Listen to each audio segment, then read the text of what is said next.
Hi, everybody. This is Heather Nelson here. I'm from BridgeRaise. BridgeRaise is my consultancy that helps charities and nonprofits raise more money from companies. And if you are here to talk about ESG and charities, you are in the right place. I have been at a number of workshops lately, and everywhere I go, community investment, corporate people are talking about ESG. And if they're talking about ESG, you, my friends that are doing corporate fundraising, need to know what that is, how that shows up in your charities, and how that shows up in your corporate partnerships. And I am so thrilled to have my friend Victoria here to talk about this with me. I'd love to see your comments in the messages. So let me know you're here, where you're here from. If you have any questions about ESG, pop those in the comments so I can see them and know that you have joined us and are excited to learn more. So as I mentioned, Victoria is going to be my guest today.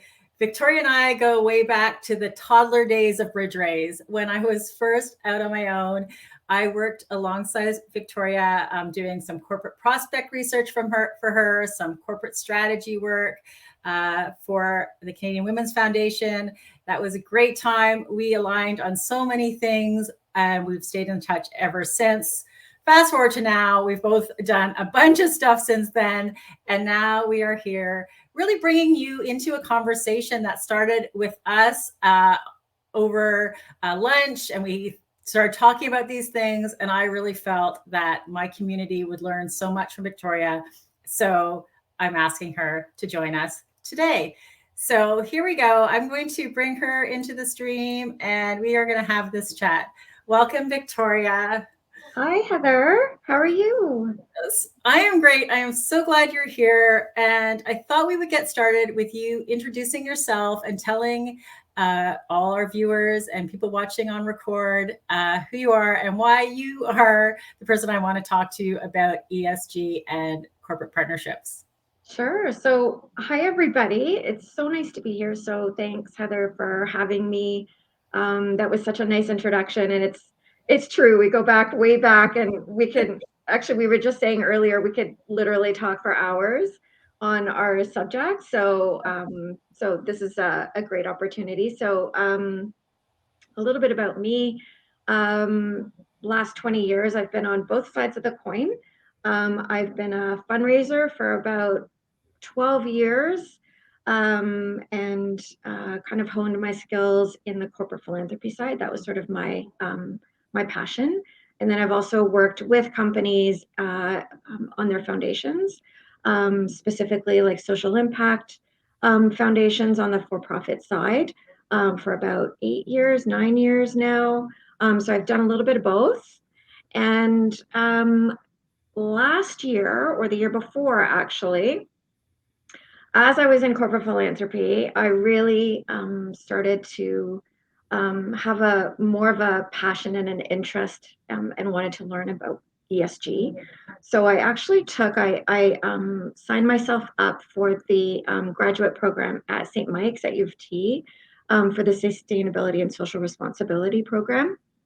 So it's a 1.5 year program. So I just graduated from it this past November.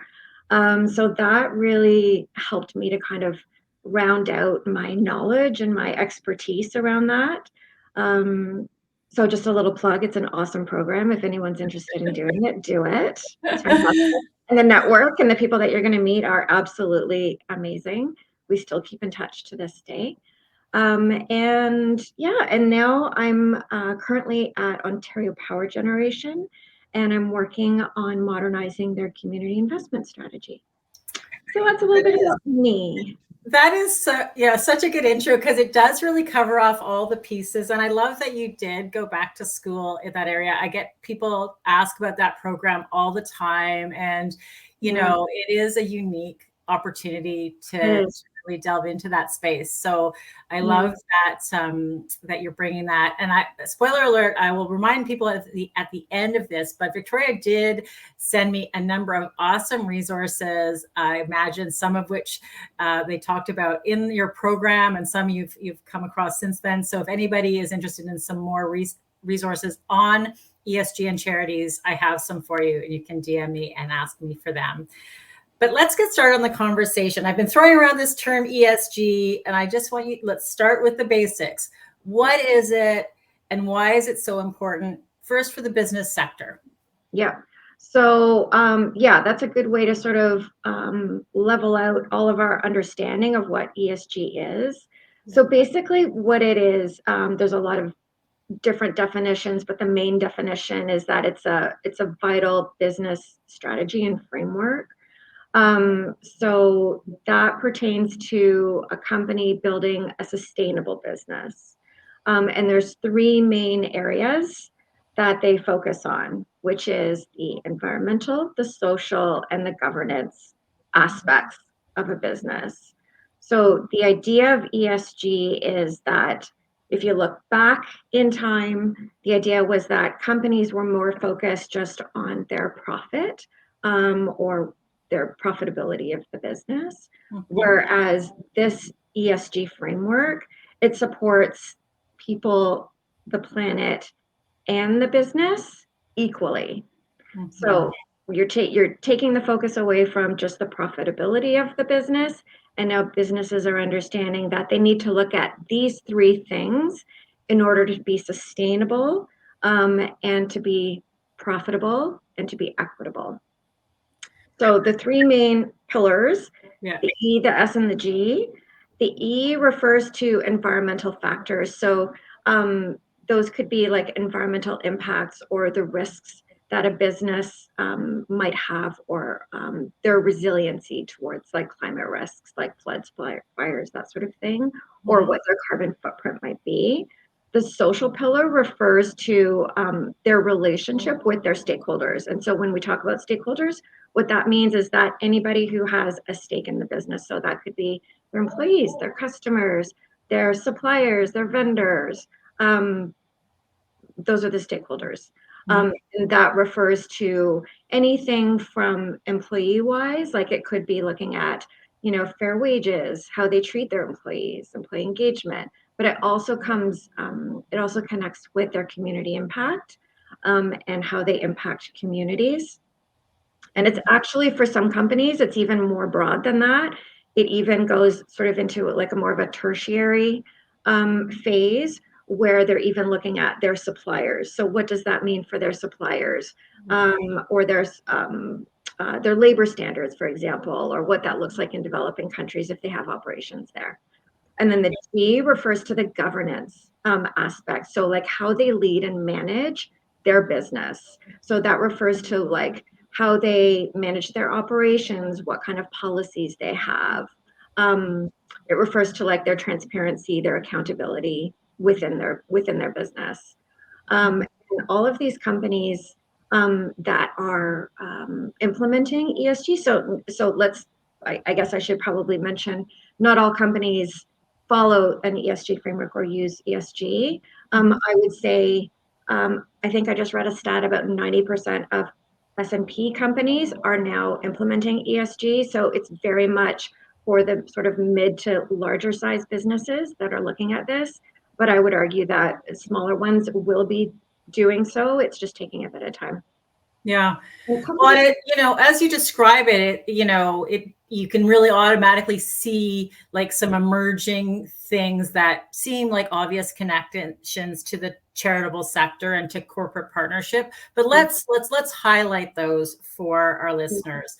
When you think about ESG frameworks in companies, what are some things that you immediately say, and this applies to charity, or this applies to the connection between the two? Exactly. So really good point. So there's two things actually that really connect those two together. So as we were just talking about the differences of the E and the S and the G, so keep in mind, companies more and more, the ones that are establishing ESG priorities or frameworks, they're being evaluated. So they are getting rated on how they do on each of those three. And more investment decisions are being made on how they're rated. Like, so investments like people that buy stock or that partner with a company and so forth. So they need to rank really high, right, on those three things. Those three things, the E, the S, and the G, it builds trust, it builds their brand, their reputation, it attracts new business and partners, it attracts their clients, their customers, their employees. That does the exact same thing for charities. So Right. that's the connection between those two. And where you can look at it even more closely is what corporate philanthropy does is think of it as you're the S, your work is the S of that ESG. That's where you fit in. So you're exactly that S. So you are very much tied to ESG strategies and frameworks for a company. And so we'll talk a little bit about that more, but that's, yeah. And I do want to flag something you said offline before we got on. We are focusing today on the part of this, which is like, how can a charity who's talking corporate partnerships connect into the ESG strategies at the company? And I want to focus there, but I also want us to just quickly mention that putting these ESG frameworks in place at our charitable organizations can also be an important step in, just maintaining authenticity. So tell me a little bit about that from your point of view. Exactly. So yeah, there's two main points really that, we wanted to highlight. And of course, today here, we're going to focus really more on corporate philanthropy and community investment and what that means within ESG. But to your point, the other side of it that I just wanted to kind of plant the seed here, because everybody here is in the charitable sector and I have been there as well. It is, I think, and more so, super important to look at it as a business strategy for the charitable sector. So as we were talking about the fact that ESG helps to build trust, right? Trust is your number one focus as a charity. If you don't have trust, if people don't trust you as an organization, you're going to lose your donors, you're going to lose your funders, you're going to lose your employees, right? So keep in mind that this is a strategy that I think really should be looked at within the charitable sector. More and more donors and funders are paying attention to how your charitable organization or not-for-profit or whatever you are, how you do your work, almost even more so than your impact. Yeah. So it's super important. And I mean, it's been in the news lots, right? But I mean, I think it just highlights the fact that funders and partners are looking for reputable organizations that they can trust, that they know that they are effective in their operations, and ESG helps to that effect. But anyways, we won't go there today, but seed planted. And I could not agree more. I think, I think it also extends to the part where like there is going to be increased expectations, I think, on the corporate side to prove your authenticity on the charitable side. And one of the ways you can do that is by having your own ESG framework and your own metrics that you're measuring, as opposed to just jumping in and helping a company with theirs, right? But let's talk about the jumping in and helping them with theirs. So you mentioned the obvious place for the linkage to occur is with the S. How might a charity, figure out how to do that with a company that has an ESG framework in place? Yeah. So we talked a little bit about where you fit in. So consider yourselves as you're the S in the ESG equation. So there's a couple of points here that I think are really important to think about when you're aligning yourselves with the corporate sector. And like I said, I've been there. I was doing that for years, up until very recently. And I know that's some of you on this call, you might be seeing more and more of a prospect or a current partner even that's focusing on ESG. So a couple things that I want to highlight that are super important when you're connecting your work to their ESG framework. One of them is highlighting the fact that obviously your work is the S in the ESG, and to really stress the importance of your work and how that relates to their framework. The next thing is the social impact data that you're able to provide. Think of it as that helps them to create more business value. So just as we had mentioned earlier, the fact that companies that implement an ESG framework are being evaluated and rated, that means they have very specific metrics that they're looking for. So the Right. more you can do that, even if it's just the basics, like I have been with small charitable not-for-profits, I have been with larger ones. I know the measurement and the impact measurement and the evaluation is sometimes super hard. Sometimes you don't even have a person to do it. But Mhm. even if you can start to pull some of that information, this is really, really important for a company because that's what they need, that data to connect those dots and make the business case that their investment makes sense. Right. Because now they're using your data to show that their investment is making that social impact. Yeah, it's so important to Yeah, have data, and I know that is such a challenge it for is. our partners, for our charitable organizations.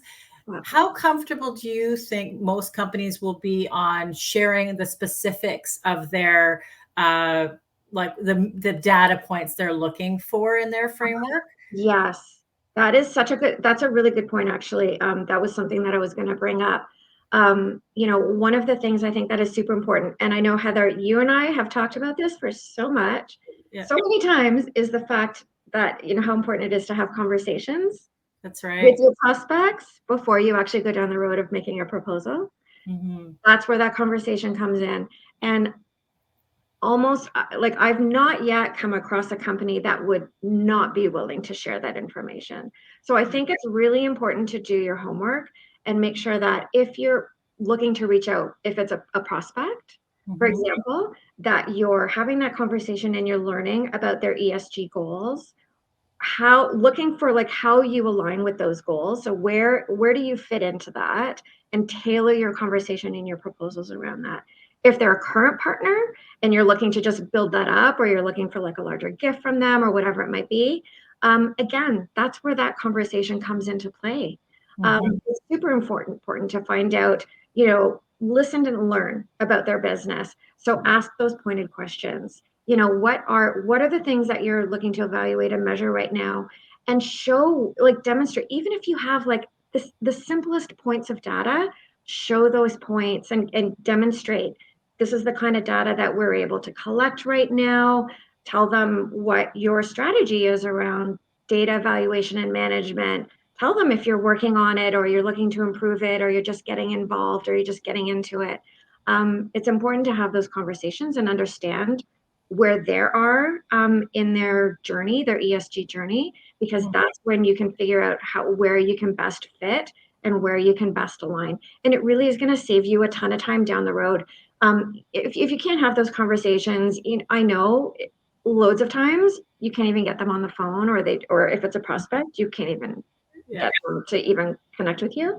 But if you can look online and you can try and Google and find that information, it's usually somewhere there. Yeah.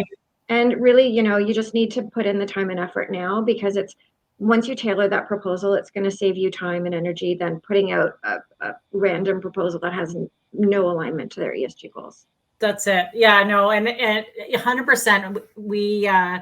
Well, at Bridge Raise, one of our main offerings is like digging through the material and trying to Yeah. tease out that piece of information, that the metric that they're collecting in their S by reading the long reports if you don't have time at your organizations, because it does make a huge difference. And I think if we're talking about a company that's getting a whole bunch of emails, I always said, like, if they get one that shows that you've read it, you've figured out the connection, and you can even give a simple data point that fits in, you're much more likely to get the call back than the very general outreach, right? And Yeah. so I think that that's such a super important point. And hearing it from you, knowing that you've been on both sides, I know that obviously that's what we talk about as well here at Bridge Raise, is that how do you, like, there's so many different things you can leverage to get the call, and this ESG area is such an important one. And I also know that for most organizations in ESG, if not all, like, reporting on this information is actually part of the like requirements to get evaluated. So the data is there somewhere. It does often require, though, doing some reading and deciding that, that this is a partner you really want enough to invest that time, so that you can match up. Interestingly, we've been focusing on the S. I will say recently, I have a few organizations that I'm working with that are also fitting into the E.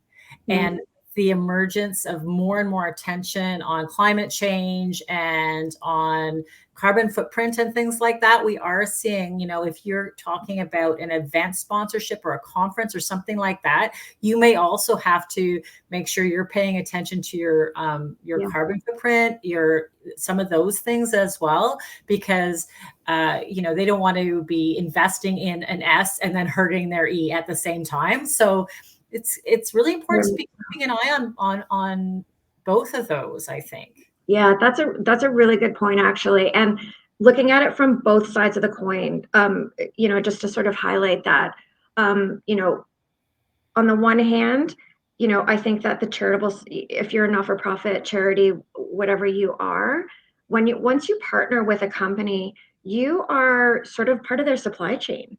And so if that company is already being evaluated on their environmental footprint, and remember, we were talking about the fact that a lot of them are now looking at the tertiary phase, right? So it means like a company is looking at what's their environmental impact for themselves. And then they're looking at, okay, what does that mean for our supply chain, right? So if they want to partner with organizations, companies, vendors, whatever, that are also looking at that, and that it's super, super important.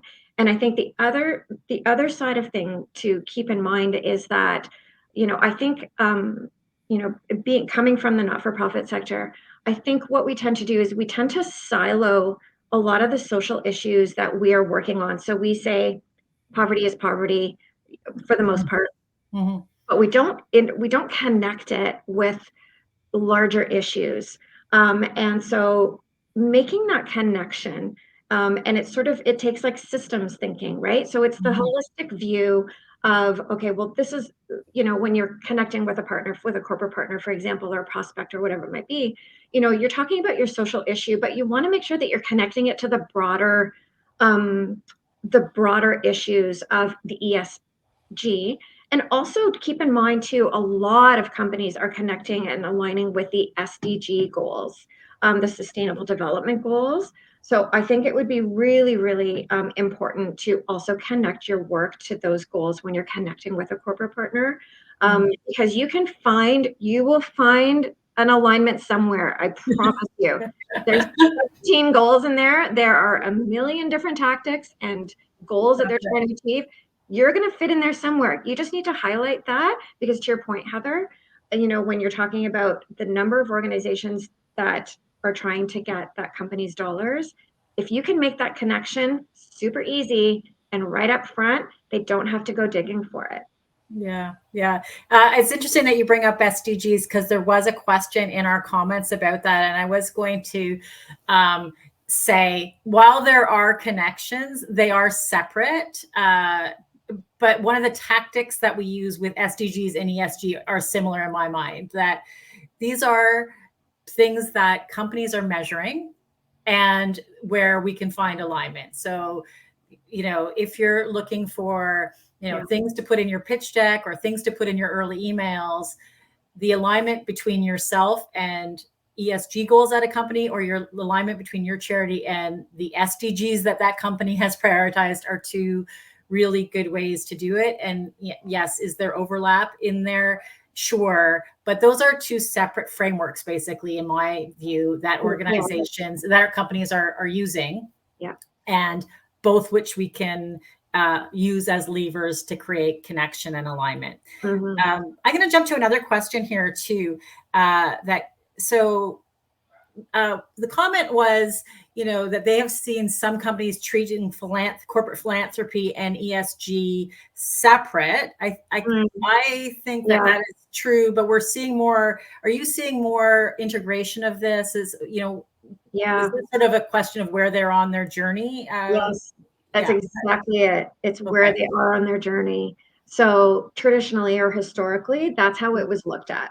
It was looked at as corporate philanthropy is this nice to have thing because it's good and we feel good and everyone's happy and that's it, right? It was never connected to the revenue generation of the business. But now it's completely different. So those companies that are implementing an ESG framework very much understand that their social value, their social proposition, or their social license to operate is very much tied to corporate philanthropy and community investment. Okay. And now they're making that connection. Now they understand for those ones that are evolving or that are further on in their journey, those companies are now understanding the investment I make in community investment has a direct relation to my bottom line. It's going to affect the partners that I get, the business. If you're a retailer, it affects customers and how they think of you. It's your social license to operate. So very much part of it's the ones that have evolved that are further along in their journey. Those are the ones that have tied those two together. The ones that are still a little bit behind, I think of it more traditionally as separate. Those ones are, just a little bit, behind the eight ball, I would say. Yeah, I couldn't agree more. And I think, to your point about, the size of company and where they are does affect where they are at their journey. But I'm seeing more and more actually have an entrepreneur friend who works with startups on ensuring ESG, and they're seeing more and more now that startup funding is getting connected to ESG. So I think it is just a matter of time, just like there was a point where corporate philanthropy was not connected to marketing or employee engagement or any of those things. Over the last few years, very few companies are giving away money that doesn't connect in some way to either ESG priorities, employee priorities, or some very specific business goals or marketing brand building goals. And I feel like this is like we're continuing on this evolutionary path in our businesses and our companies, and therefore corporate partnerships need to keep up with that. They're also evolving, right? And if you're still exclusively looking for funding that doesn't meet these different expectations on the corporate side, that pie is dwindling as this other one is growing. So we only have a couple more minutes here. If you wanted to give like one or two really core piece of advice to charities who are looking to use ESG as a way of either strengthening or building a relationship with the company, what would you suggest? I would say there's a couple of things. I would come back to the idea of your impact measurement and your evaluation. I think that is one of the top priorities. If I had to say like that was a key takeaway, honestly, it's such a big takeaway.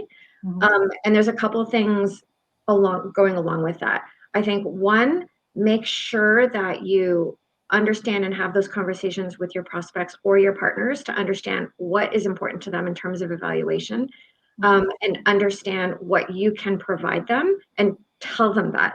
Show them what you've got. Even if you're at the beginning stage of it, that's fine.